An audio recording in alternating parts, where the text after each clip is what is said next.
Semestinya setiap tahun saya mahukan saya mahu improve setiap race, setiap season.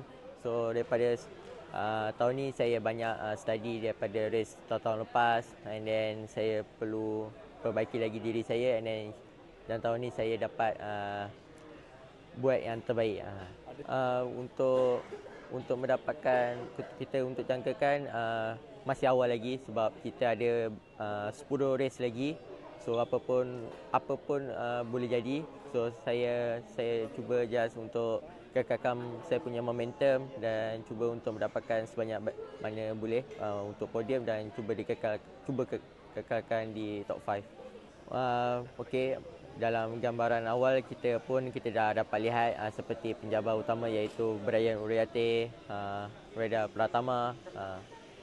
Dua rider tu adalah pencabar utama untuk kejuaraan Royal Buluki's Cup untuk tahun ni. Pembakar semangat saya adalah saya just keep saya punya fokus. Saya just fokus pada training dan cuba bagi 100% dalam race dan juga dalam training. Untuk tahun ni semuanya dalam under control, semuanya dalam keadaan baik. Just penalti tu tak ada apa pun, tak ada bagi impact pun bagi saya. Saya fokus saya punya diri je dalam race.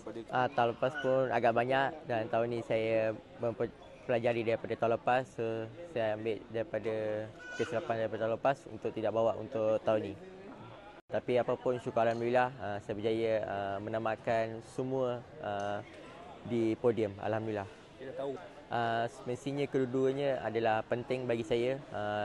Keduanya pun saya fokus, saya bagi 100%.